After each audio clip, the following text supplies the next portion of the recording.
All right, shalom, shalom. This is trial two of trying to go live here today. Today we will be looking at how to grow spiritually and never fall, part two. So I'm going to share my screen.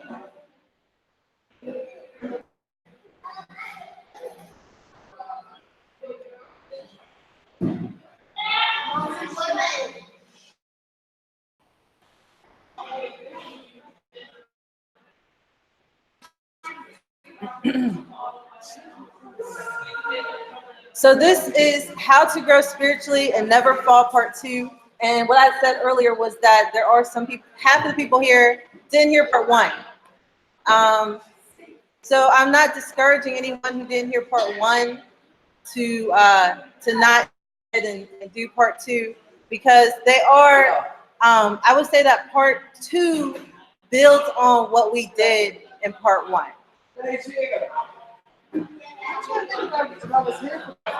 You was here. Mm-hmm. We'll, we'll get there. So digging. So the first thing we're going to be looking at. Yeah. Digging straight furrows and not turning back. Those are the two concepts that yeah. So when we're looking at growing spiritually and never falling, the verse that we looked at last time was 2 Peter chapter 1, verses 5 through 11. And it says here, and beside this, giving all diligence, add to your faith virtue, and to virtue knowledge, and to knowledge temperance, and to temperance patience, and to patience godliness, and to godliness brotherly kindness, and to brotherly kindness charity. For if these things be in you and abound, they make you that ye shall neither be barren nor unfruitful in the knowledge of our Master Yahshua HaMashiach. But he that lacketh these things is blind.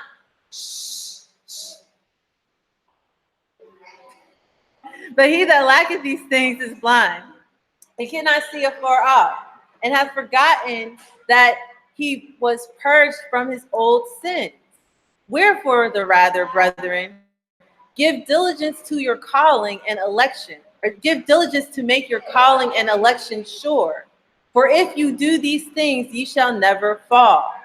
For so an entrance shall be ministered unto you abundantly into the everlasting kingdom of our Master and Savior Yeshua HaMashiach.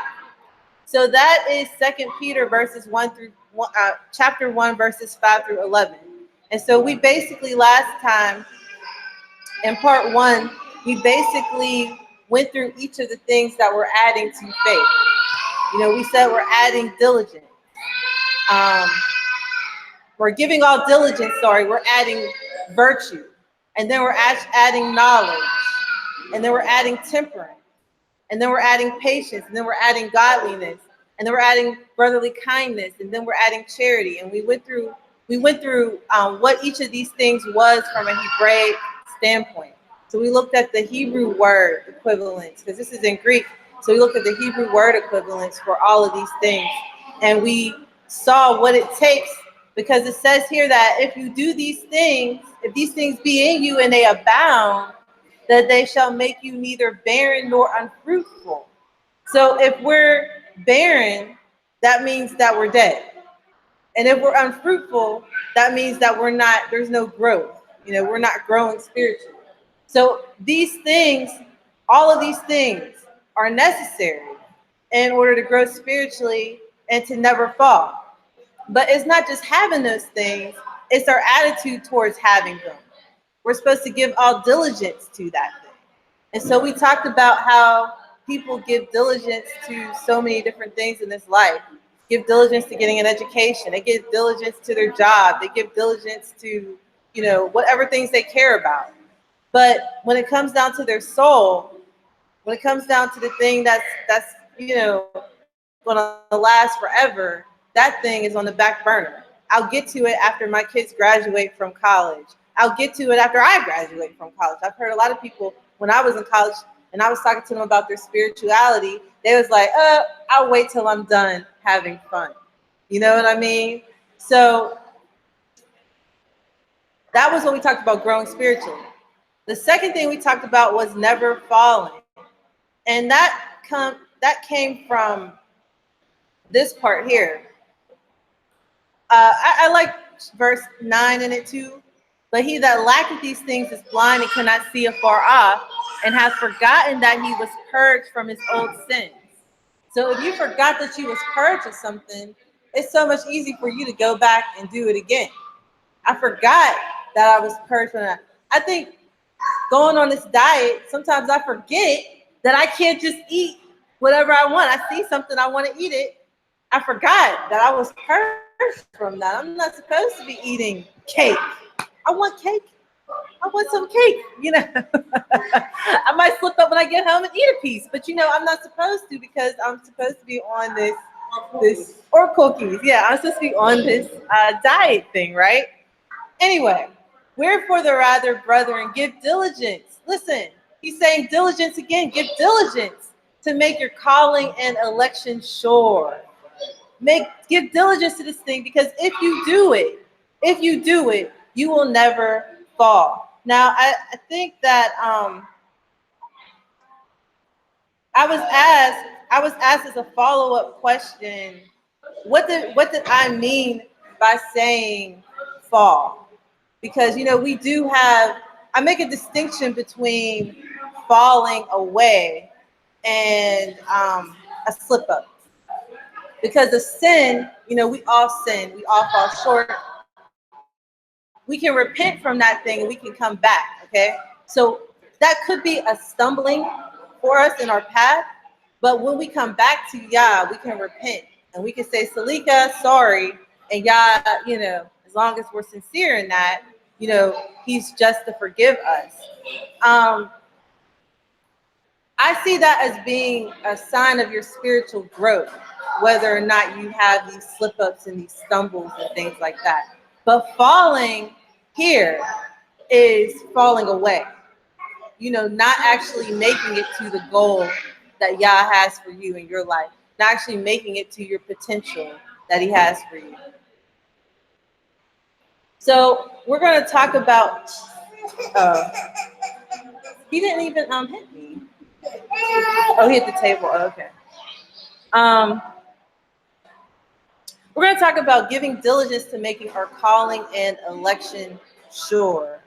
Okay, so this is the same slide that was in the part 1 series. But it says here that we have to realize that we were created to build. This goes particularly towards women. When in Genesis it says that Yahweh built Hava, he built Eve, that word was banah, which means to build. And then we look in Proverbs and it says that the wise woman built her house. It's the same Hebrew word, banah, to build. So we were built, we was created, we was built to build. So that was particular about women, but this is for all mankind. That when Yah created Adam, he gave him a job. He didn't just create him without giving him a job and a role. He created Hava, he gave her a job.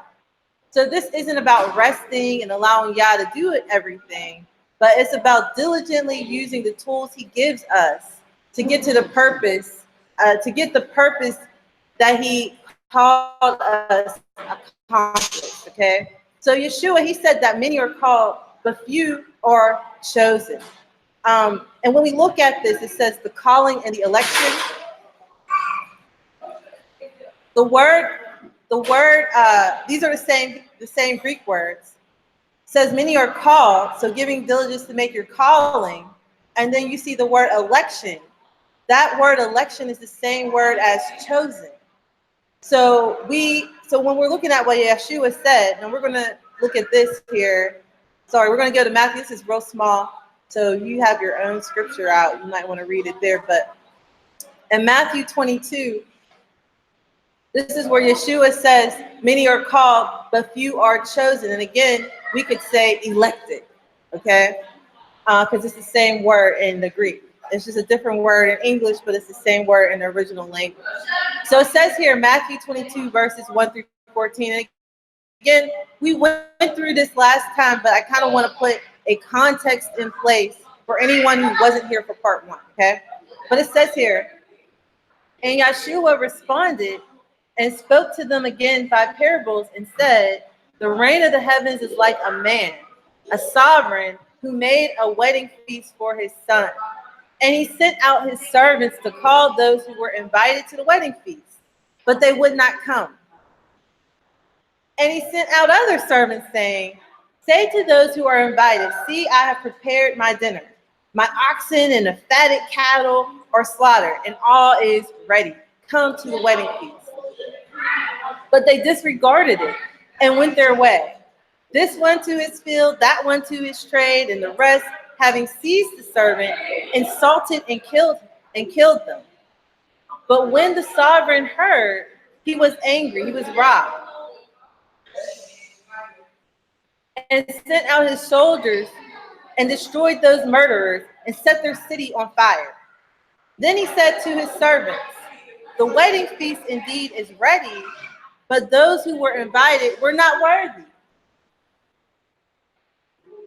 Therefore, go to the street corners, and as many as you find, invite them to the wedding feast. And those servants went out into the street corners and gathered all whom they found, both the wicked and the good. And the wedding hall was filled with guests. And when the sovereign came in to view the guests, he saw there was a man who had not put on a wedding garment. And he said to him, friend, how did you come here not having a wedding garment? And he was speechless. Then the sovereign said to the servants, bind him hand and foot, take him away, and throw him into outer darkness. There shall be weeping and gnashing of teeth.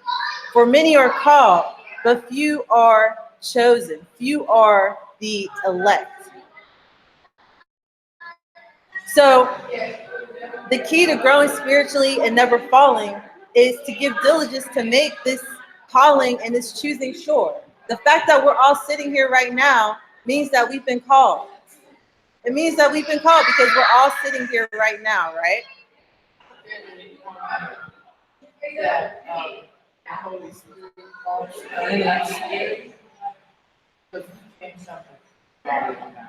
Yeah. So he calls, he just like the king did, he sends out the call, right?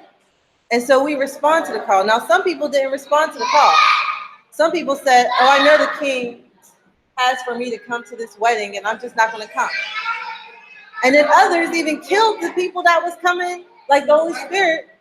They even killed it. They quenched that spirit. They said, no, No, I don't believe in that. Not going to believe in it. Never going to believe in it. Don't even want to hear it anymore, right?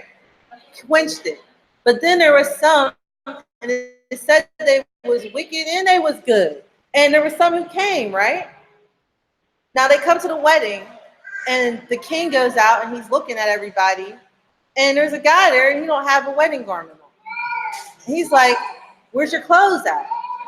Now, we talked about this the last time, that when the king would send the call, he would also give them their wedding attire. Because he wanted them to come to, when they did this, they wasn't just sending people out and expecting you to know what you was going to wear to the wedding. He had to prepare for them. So this is why the guy has no answer. He's like, where's your garment at? And the guy is looking like, what did it say? He was speechless. He didn't even have a response, right? So when we look at being called and being chosen, there's a couple concepts. We talked about justification, how when we come, we get declared righteous, and then we receive the Holy Spirit, and then now that Spirit is what's our sanctification. We gotta walk this holiness thing out. We get clothed in his righteousness, right? And so we have to walk in that thing. That's why when in the new covenant, he puts his Spirit in us and causes us to keep his commandments from the inside out. So in essence, even though this white king was given the proper clothes to wear, he pretty much rejected. He rejected it. Even though he answered the call. Yes. So pretty much rejected the whole. He didn't give diligence There was a part of him that wasn't diligent. And the king says, I don't want half. I want all, right? And so if you just gonna come up here with half, bind him hand and foot, right? Take him away. I imagine the king saying, take him away. Take him away. I don't even want to see him anymore, right? Off with his head, yeah. Throw him out of darkness, right? And he said there's going to be weeping and there's going to be gnashing of teeth, okay? So what's our relationship towards our walk with Yah? Are we diligent in it? Or is this something that, we could give or take?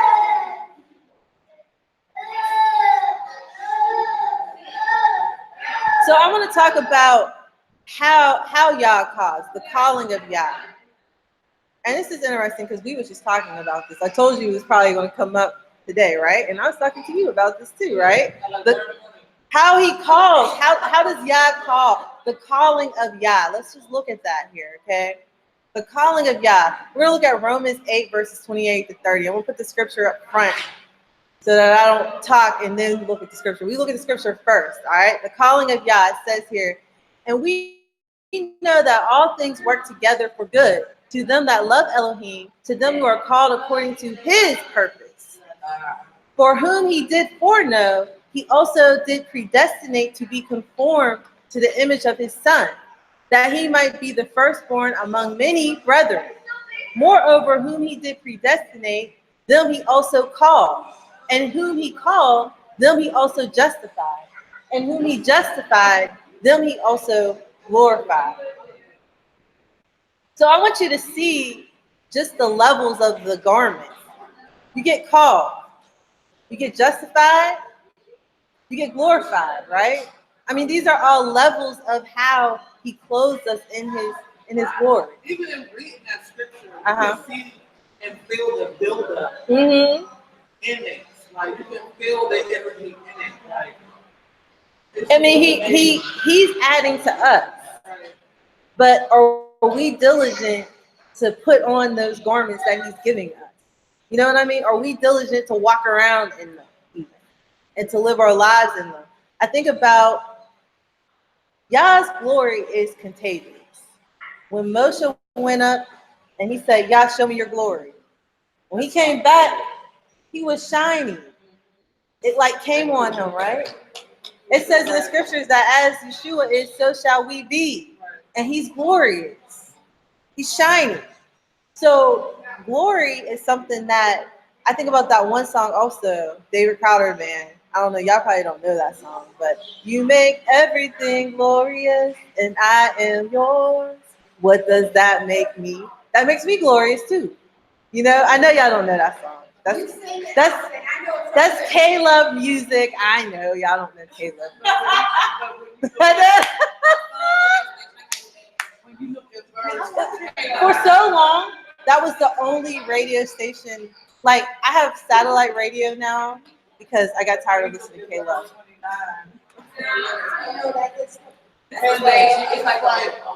It's a contemporary. Go ahead. What was you? I was going to say, when you look at verse 29, all of us sitting right here was his purpose for all of us. Yes. That's the way I look at it. You know, and that to me is amazing because none of us can go to him without the Holy Spirit. We can reject it, not reject it. Yes, that's our free will. That when he calls us, we're able to respond. Just like the people who responded and said, "I'm not coming." The people who responded and they killed the servants, and the people who came and they didn't want to put the clothes on, and then the people who came. And it's not like when you get called, you can get called in your darkness. He said he called the wicked and the good, right? So just you can't say, well, so and so is so holy and righteous without Yah. I don't know what that is. But you can't look at them and see their life and then say, I'm only going to give, because I see that you're out there and you're doing this and that and you're partying and all that, I'm only going to give you 50% of my attention. You can't look at people like that. You got to give them 100% because if they're being called by Yah, it could be so easy for them to come out of that darkness into light. They could come, they could be like, I'm done with it. But you know, there's people that I'm are talking really loud up there because in the this, by the way. pulpit Mhm. and ain't got nothing to say. Yeah. You should know them. Well, they don't. Love They them didn't by have their the. fruits. They didn't have. You know what I'm saying? They don't have the. They don't have that attire, right? Right. But Like that man with the garment. Like just Yeah. read it. The man that the king probably got his wedding garment remind me of those sitting on the pulpit and ain't got no business up this king. there. And ain't got no business up there. And you know, and sometimes you can tell by that because you said it, you would know. Absolutely. You know. I even find that in my life, I always knew I was different. I always knew I was set apart, right? But I rejected it so much Mhm. and still tried to conform to the world, still tried to hang in places that I didn't fit in. So it's like almost that saying, if you're not invited, don't ask to go, right? Right. I was that one that I wasn't invited. I was asked to go. I wanted to be a part of it so bad, Right. and it wasn't for me, right? It wasn't for me. But I found that even in that rejection of that call, I still received that call so many times, and sometimes it takes drastic measures for me to get my attention. Mhm. But I just found that once you have that on your life, you can't get rid of it. Yeah. I mean, he's going to send that call out. Now, it's, I talked to Nixa today about my coming into the faith and how I feel like I totally blotted that first experience of going to a Hebrew home fellowship out of my mind. It was over a year after I was in the Hebrew faith that I remembered I even went there. I just buried it. I was like, this was such a bad experience. And the bad experience was about some bugs. Like, come on now. Bugs and salvation? Bugs that's not going to even bite me? That doesn't even make any sense. So, but this is the thing. It says here, for whom he did foreknow, he also did predestinate to be conformed in the image of his son. So Yah calls us, Yah knows the beginning from the end. Right. He's outside of time and space. Time and space has nothing, as far as he's concerned, he can look into time wherever he wants to look in. The only reason that we're living like how we are is because we was created in time and in space. Because he set up the world, he set up the luminaries, he set up all of that. We're embedded in this thing, right? But Yah can look outside. That's how he knows the end from the beginning. Right. He has an understanding. He has foreknowledge. He's not bound by time and space. These are human or earthly concepts, but he's in the heavenlies, right? He's in the highest heaven, right? So when he sends that calling out, he does that according to his foreknowledge. And it says that he predestines us to be conformed into the image of his son, right? And this is moreover whom he did predestinate, them he also called. So it's like we have this purpose and this calling in our life. And it's based off of what Yah, like he created us, so he knows what we're good at. He knows what we should do. And so he gives us these, when we talk about purpose, called according to his purpose, he gives us a purpose. He gives us a job, just like he gave Adam a job. The baby just went in the kitchen. Where is the little boy? Desir, Desir, can you watch out for the baby? You can shut that door all the way. I'm looking. So he was called. So we're called according to Yah's purpose. And he only got one shoe on. So I want to talk about Yah's purpose for you. All right. This is probably one of the most, overused verses in the Bible. Maybe it's on mugs. It's on bumper stickers. It's all over the place. It's ubiquitous. It's everywhere, right? So it says here, Jeremiah 29, verse 11. For I know the plans I am planning for you, declares Yahweh.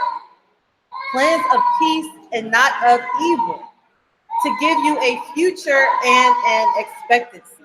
So this is the new part. This is the new part here. So we're going to talk about Yah's purpose for you. Now, a lot of times people have this kind of egocentric perspective when they read this verse. This verse makes them feel better about themselves. And that's why it's on mugs and bumper stickers and I don't know, shirts. It's on everything because it gives you a purpose and an identity. But what I want to focus on is that this is actually his purpose. It's about you. You know what I mean? But it's his plan, right? It's his purpose. So yeah. Whenever you were reading it, that's what I was getting like. For I know the plans I have. He knows, right? But we will insert ourselves into this thing. And I think that a lot of times this verse should make some people have some kind of I need to get up and do these plans. You might just be like, okay, well, Yah knows his plans for me. I don't know what you have for But me. you have to ask him and seek him for those plans. I know for me, a lot of times, this verse gave me comfort for that exact reason. Yeah. Thinking that what I was doing was the plans that y'all had for me.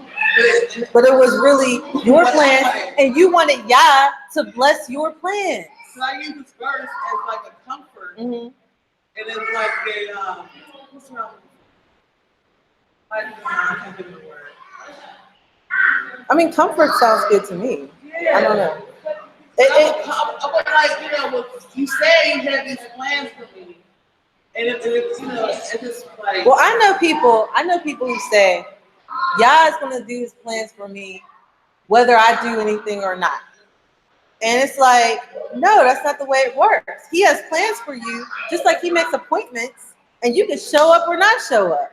But he makes these plans, and now it's kind of like, okay, are we actually going to use our free will to live the plan that he has for us? So when we look at the Hebrew word for plans, it means intention, as in someone who invents something for an intentional purpose. And when we talked to the kids about this, we was like talking about forks and spoons and knives. If I want to transport water from one bucket to the other, which one will I use? And if I made an invention to do it, would it be something that looked like a spoon or something that looked like a knife? And Africa said she would make it with a knife because she just was trying to be funny. But it would be something that looked like a spoon. It would be something that could actually hold something, right? So Yah has plans, and he creates us and he invents us with an intentional purpose. When he says plans of peace, that's like completeness, stability, safety. What I want to look at here is that he says he's going to give us a future and an expectancy. And the word expectancy is tikva, which means hope. So Yah gives us a hope, right? He gives us a future. He gives us an expectancy. I think about like how Monica is pregnant right now. And so her hope is that all this discomfort she's going through and wanting to eat for two and not feeling comfortable and it's hot outside and she's pregnant, there's an expectancy that there's going to be a child that's born.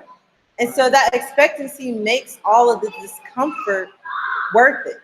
So if we know that Yah has these plans for us, and that it's about completeness and not evil, which is the Hebrew word ra, which is like a twisted rope over somebody's head, we're able to continue on with those plans that he has for us. Did you want to say something, Ms. Moran? I just want to say, some of us might not know that God's purpose in you well, and I use Paul as an example. Because he was killing Christians. He didn't know. Until God knew, Yahweh knew, once he made himself known and he was going to change his life. direction he was going. Once he made his thought, and he already knew what Paul was going to do. Maybe some of us is like that as well. Yeah. That he has to show us, do something drastic to make it know something may accept and some may reject. Whereas Paul accepted when he made himself known to him. Yeah. And I think that applies to some of us that might be in that position, not knowing what purpose you have for us in our life until you make it known to us. Like I Well, that's so true. And one of the most Googled things is, what's the purpose of life? People ask Google, because Google knows everything. They don't ask the Most High. I was gonna ask people. They ask Google, they say, what's the point of life? What's the point of all of this? I really know you're awakening. It's like some people choose like part of real Jews. They do it's like, oh, Google can't lie, so I can't get like that. But no, that's the beginning of your awakening. You will need to Right? And half the time they'll put up your answers with things. Yeah, it's so right. Well, it's based off of all your other Google searches. So it's going to be based off of your, whatever you want.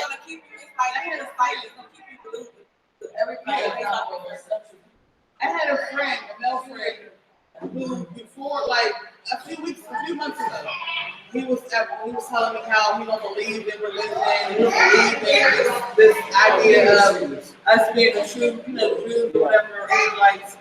And we were talking, right? Come to find out, he's been in the hospital, 34 years old, diagnosed with heart failure. He has a condition of heart. Okay. And he's like, I'm so thankful that they're coming again. He's humble now. So I'm like, sometimes we'll be shaking up a bit. Sometimes you got to go through things in order to know and believe in everything. Yep. This is your awakening. What I want to look at here is when you know what your purpose is or what your expectancy is, or at least you have enough understanding that you need to look to Yeshua and keep moving forward. Now we don't turn back. So we're in Luke 9 verse 62 says, Luke 9 verse 62 says, and Yeshua said unto him, no man having put his hand to the plow and looking back is fit for the kingdom of Elohim. So no one having put his hand to the plow, right, and looking back is fit for the kingdom of Elohim. So we talked about this the last time. We were saying how, plows are meant to, the reason you're plowing is you're making these furrows. You're making these straight rows. You're digging these straight rows and you're putting the seed in. Then you're putting the soil back over. And then now when the crop comes up, it's coming up in straight rows. And you don't want your rows to like go into each other or turn to them. You want them to be all nice and neat. If you ever go in the country, they could have them going in patterns, and it's really nice and neat. No row goes into the next. So Yeshua is saying, he's giving you a job. He's putting a plow in your hand, right? And he's giving you a job. And he's saying that if you look back, you're not fit for the kingdom. So if you don't know agriculture, you're not really going to understand this. Because if you're on a plow, and you turn your head to the left, to the right, and definitely not behind, it will take the plow off course enough so that eventually it'll go into the next furrow. So the one furrow will eventually, it might still look straight to you, but if you go out enough yards, you're going to hit into the next furrow. And then you're going to have to start up. You're going to have to smooth it out and do it again. But he's saying that if you put your hand to the plow and you look back and you are supposed to be doing these straight furrows, you're not fit for the kingdom of Elohim. So what does the furrow represent? The furrow represents the path and the destination that Yah has for us. The path and the destination that Yah has for us. So each of us has a starting point, and then we have an end point which is our future.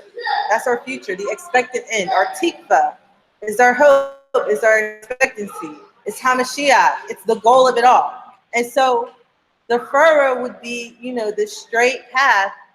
And if we could start out as these little children here, and our parents help us to understand what our tikva, our hope, our potential, the plan of Yah for our life. And if our children could just walk along this path here, they will make it to their expectancy. And they will make it there a lot quicker, right? You know what you just Go ahead. that is so powerful. Uh-huh. If we're not lined up with God and we're making furrows for them, it's gonna take them all over the place because they're That's right. naturally gonna follow. You're jumping ahead, Ebony.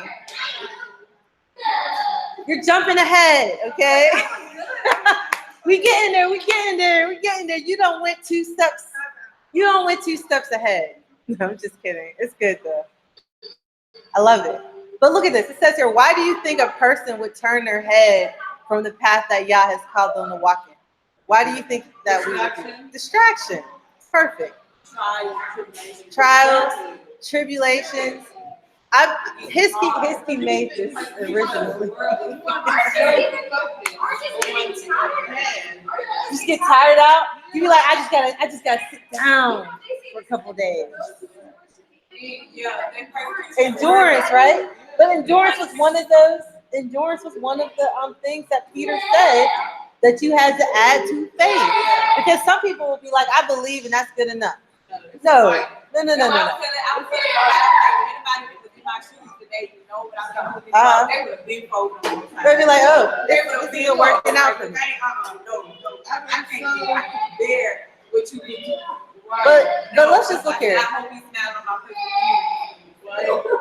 So distractions will these are things that will cause you to lose your focus.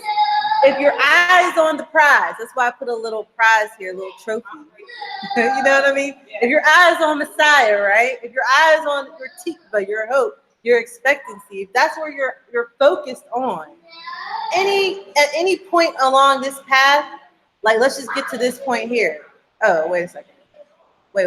Oh, we started out off. Let's just say we did okay all the way up to here. Okay. I didn't want to start off. But we did okay. We up here, right? And then we get off path right here. We get off course and we go this way, right? So right here, there's a distraction right here. This distraction caused my mind or my eyes, it caused my eyes not to look this way, but to look this way. So then I start going this way. Well, let's look at this. It takes longer. Like, let's just say I go this way and then I'm like, ooh, let me come back. That's like 10 years. That could be 10 years. That could be 20 years. Meanwhile, all I had to do was just do this. You know what I mean? So when you're looking at the loopy-loop, this is what Hiskey calls it.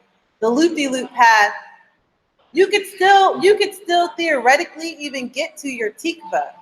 But who's to say that you're not gonna expire right here? Or who to say you're not going to expire? When I say expire, that means die, Who's to say you're not going to die right here, right? And who's to say that, you're going to take this path, you get back to your expectancy, you get back to your hope. Instead, you just keep on going, right? You come down this way, you start to, you know what I mean? So you might even hear like, oh, you need to come back. That's something that people always talk to me about. I don't know why. If somebody sees me, and maybe they used to fellowship or whatever. They're like, I know I'm coming back to Shabbat. I know Tony misses me. I'm gonna be back at Midrash next week. Next week coming, they don't come because it's like they have to. So sometimes they might even come to this line here. They be calling them nation for themselves when they do it. Like, you gonna stay away. Don't be like, come in. You're in between you and the Most High. Like, you gonna hold you for that. But then, but you can come and you can get told you need to come back to Yah, which is here. But then you could just keep on going, right? It's not a devotion to me. It's not a devotion to a person. It should be a devotion towards Yah, right? But I just want to say that anything outside of this path, is a distraction.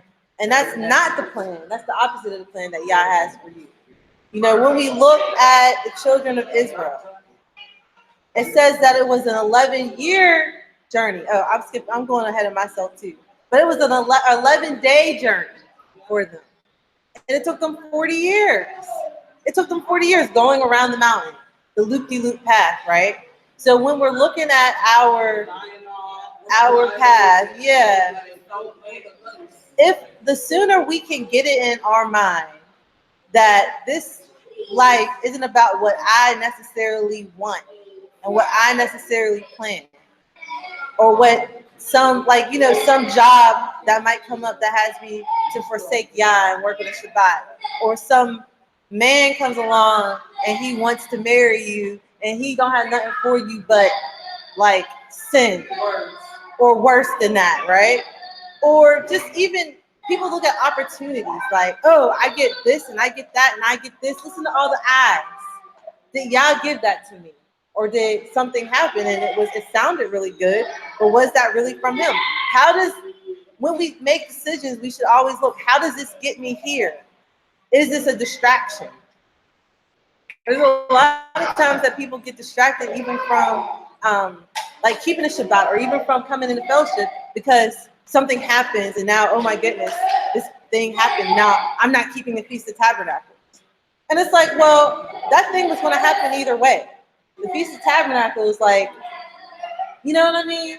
Like, problems and things happen. Not to say that there might be a serious health situation, or, you know what I mean? There are serious issues that you might, miss something like that. I'm not trying to be insensitive, but I'm just saying that things can just be a distraction to us.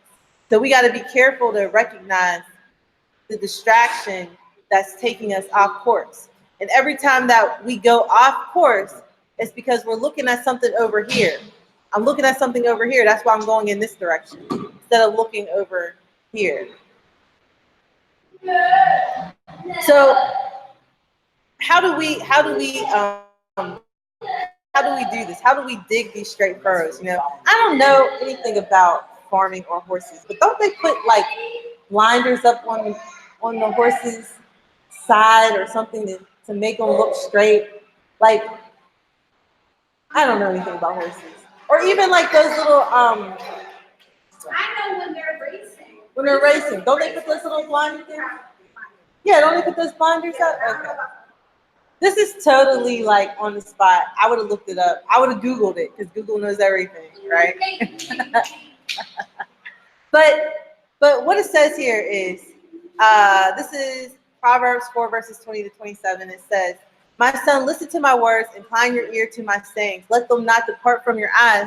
Guard them in the midst of your heart, for they are life to those who find them, and healing to all flesh. Watch over your heart with all diligence." Listen, this is the same language as Peter. Watch over your heart with all diligence, for out of it are the sources of life. Turn away from your crooked mouth and put perverse lips far from you. Then it says, let your eyes look forward and your eyelids look straight before you. Consider the path of your feet, and all your ways are established. Do not turn to the right or to the left. Turn your foot away from evil. So if we want to dig these straight furrows, we gotta guard our heart. We gotta guard our eyes. Even the things we look at, stuff distracts us. We see it and we just Even think, I know a lot of times thoughts. it's like, I used to be told like, you have to put the past behind you. Focus on the future. Yeah. And I used to be like, how dare you be dismissive of what I went through in my experience? How dare you tell me that I can't dwell on this? This was how I took it. Mm-hmm. But essentially, it's not even being dismissive of that experience. It's just putting it into perspective. Because focusing on the past and the trauma can lead you on that loopy loop. Because it might even take you back. Absolutely. It might even take you backwards. Revert me back to looking at myself. And to add to that is what takes us off the path is what makes us calm. Yeah. That's what Yeah. I'm going back to what made me happy at that moment, which And that really didn't before. mind of God in the first place, Right. because life, makes us uncomfortable. Absolutely. Yeah. Yeah. It makes it make your flesh. You gotta deny your flesh. I want to talk about lessons from the loop-de-loop. Lessons from the loop-de-loop path. So, what are some things that you can see in the loop-de-loop path that we can learn from it? I've already heard some of it, but I think the thing I heard was each departure from the path is a distraction. That's one thing. Each time we go on the loop-de-loop path, it takes us more time to get back to the destination, the tikva that Yah has for us. Oh, we already said this too. We may not even reach the destination, depending on the amount of time we spend on the loop-de-loop. I mean, the children of Israel didn't make it into the wilderness. I mean, to Israel. They died in the wilderness. That's why I felt bad for Moses. When God told him, look, go to that mountain and look at all this. Yeah. I cry every time I read that verse. You up there, you I never see that promise land. I know there's something better for him. He took them but can you imagine? I would be very upset. Through that experience with these people, he's telling his hard, he's ordering them, he's advocating for them, he's pleading for them, and here But you know the thing about the eyes emoji. he told him, God, you can't allow him to see this. Never answer that question. that was great though, because Aaron died without even seeing. Right, I felt up for her. But remember what you said in that verse, I know what my purpose is for you. Yeah. Moses got a better in the end, but he didn't know that. But it was like, I was at waste. I It was think- like all those years you spent. I know you. If I'm in a car, like let's just say you just rode the bus up here, 3 days, and you don't make it to Pittsburgh, I would be mad about that, right? He was in the wilderness for 40 years. He was in the wilderness for 40 years with these crazy people. But the thing about Moses is that he got distracted. Let me tell you how he got distracted. Look at the verses. The people want water. And then he and Aaron go and they fall on their faces before Yah. And then Yah speaks to them. Yah comforts them. And he says, okay, don't worry, I got you. Just go and talk to the rock, and the rock's gonna give out some water for y'all, okay? Moses comes out and he sees the people again. And he gets angry when Yah just comforted him and gave him an answer on what was gonna happen. Yah said, it's okay. Just go speak to the rock, the water's gonna come out. Moses and Aaron, they literally got revelation from on high, right? And they come out and they're fine until they see the people again. And then Moses gets mad because Moses has a temper. He gets mad and he strikes the rock once. Now, Aaron should have tackled him before, because he hit the rock twice. So when he hit the rock once, Aaron should have been like, no, Moses, you're not supposed to be going. We're supposed to be speaking to the rock. He hit it again. So that is a distraction. Moses got distracted by the people. He was essentially the first king of Israel without a title. He never got a title of king, but he was essentially the first king.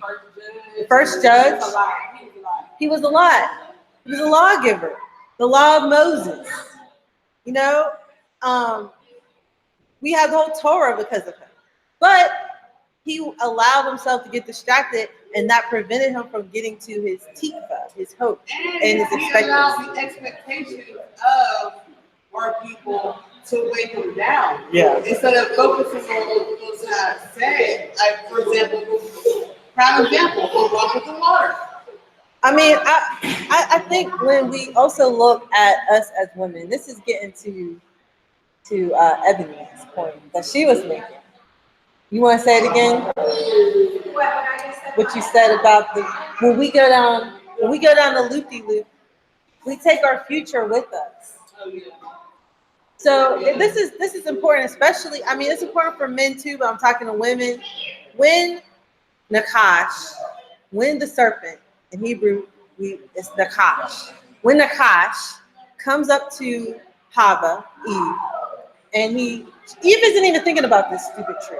You can eat everything, but this one little thing, she's not thinking about that tree. And he comes up to her and he's talking to her. Who's he talking to? Is he just talking to Hava? He's talking to the future. He's talking to the future of man. He knew the line of coming from her. She was the beginning of life. Her name is life. Her name literally means life. So when and this is something that I gotta put the plug in for Rob Spires because she was talking about this in one of her teachings in MHG. I put my plug in.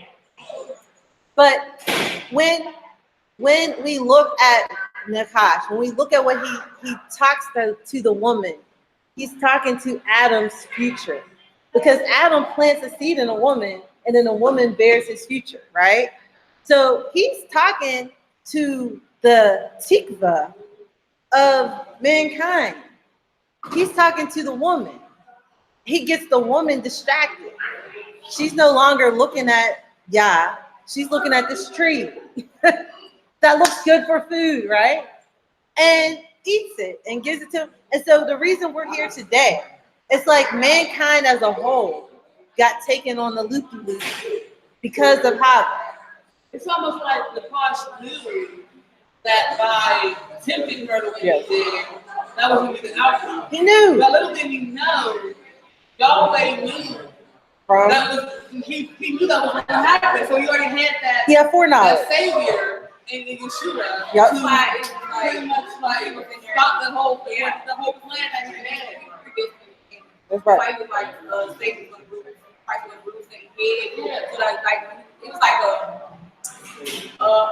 alliteration, almost like to where when he was out in the wilderness and Satan tempted him, and then the serpent came along and he actually stepped on it and Satan like his snake head. So it was like It said also that the Messiah was slain from the foundation of the earth. Yeah. Before there was even a need, there was a Savior. Right.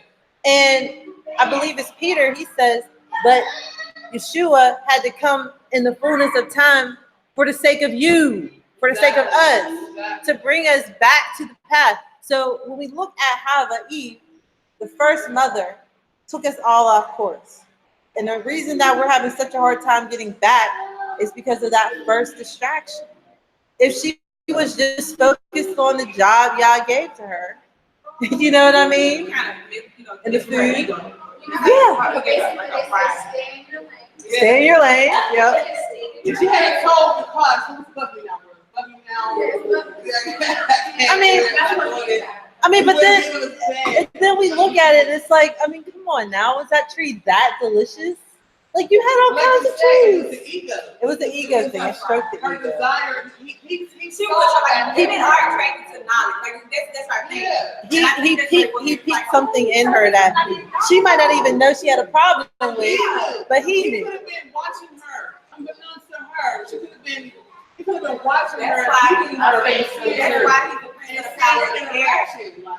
Well, he knows the things that you like, and so he uses the things you like. He don't give you anything. He don't tempt you with stuff that he knows you're not going to want. He's going to tempt you with stuff That that. comes along with investigating, watching. That's why he's Like he's watching. He knows you. He's not on the outside of the community. He's seeing that Russian too hard and on. He's seeing how even has these personality traits. Like, oh yeah, I can get her. I want us to look at also how, as mothers, the decisions that we make.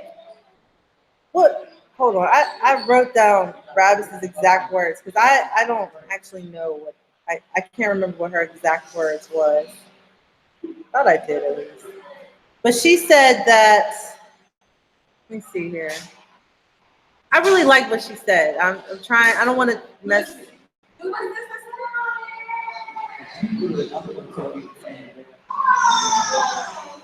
I'm trying to find it real quick.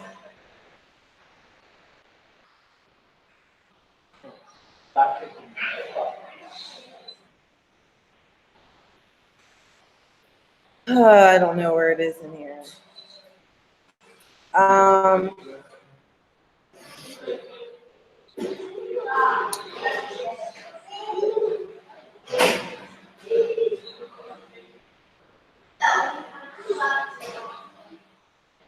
I don't know where it is. But she basically said that the decisions that we make in our present affects our future. Oh, here it goes. What she said.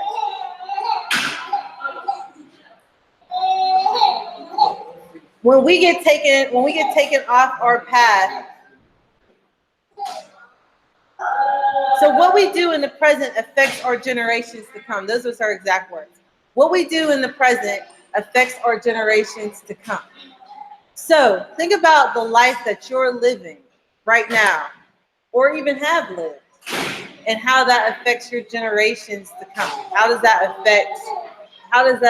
See, we sometimes think it's just going to affect us in our life. But what we do affects our children. And then it affects our children's children. You can even say, take a step back and say how the way our parents live affects our life. Absolutely. I mean, there's things that I want to do and things I don't want to do based off of my parents' lives, right? Just even think about how they look at your diligence towards Yah. See, sometimes kids, especially, they will look at how we do things and what we'll take lightly and what we won't take lightly and what we'll put diligence in and what we'll compromise in and whatever else. And they'll use that later, right, in their life to set up what they're gonna do. I have a great story. Okay. Remember last year, my husband's parents came to visit over the weekend. And they only see them once a year, so I'm not thinking it's a big deal for them to hang out with them on the side. It's whatever. They don't come. My children are young. They don't really understand. Mm-hmm. But they ended up going to Chuck E. Cheese on July. And my son came home so upset. He was like, I just went to Chuck E. Cheese on July, and just was really, I didn't realize something. I'm like, it's one time I dislike you, and never did it care, but how much I did instill in him that this is something important that important in my mind, and I think I take it lightly. Yeah. And he was really affected with that. So it's just, I mean, it's so real. It's not even. I mean, I just think about, like, you can show your kids the good examples and you can show them the bad examples. You can show them what walking on that path and looking ahead looks like, or you can show them what the loopy-loop looks like. And when you go off on that loopy-loop, you're taking your kids with you. You're taking them with you. You took him off.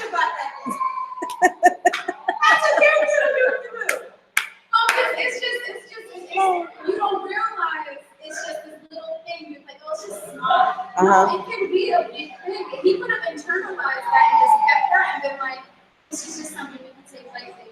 I know I can pick and choose what I want to do. It never fully expressed it to me, but I'm glad it did. Because it edified me as well. Like, I would never put him in that. Yeah. Yeah. I think we're going to end with this. That Yah did not call us to fall, but rather to succeed. And Psalm 138 verse 8 says that Yahweh will fulfill his purpose for me. Your steadfast love, O Yahweh, endures forever. Do not forsake the work of your hands. So we have to, when we trust in him, when we trust in him, he is going to fulfill his purpose for us. But we have to endure. We have to be, steadfast as well. We have to seek out Yah, and his faithfulness. I don't know. Did I put this in here? No, I didn't. Okay. But I was looking at Psalm 119 verse 10, which says, I've sought you with all my heart. Let me not stray from your command. And sometimes, his commands, if we follow his commands, we're normally on his path. But as soon as we stray, that's Psalm 119 verse 10. As soon as we stray from that, we're definitely off course. Psalm 119, verse 10. Or Psalm 119, verse 10, you know. Reading from the KJV just gave me so much peace. What did it say? The Lord will perfect that which concerns you. That which concerns He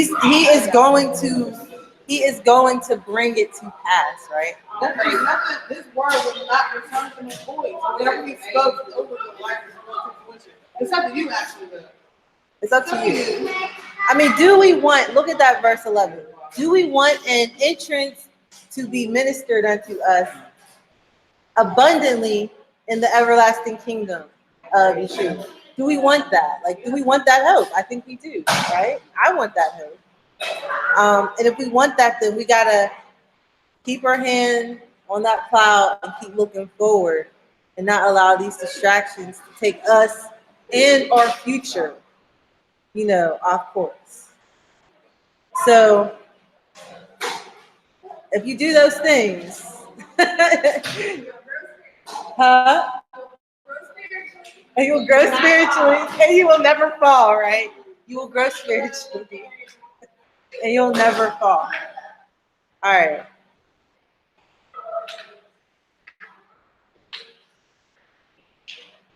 I'm gonna stop the broadcast if I can get my mouse. Okay. Yes.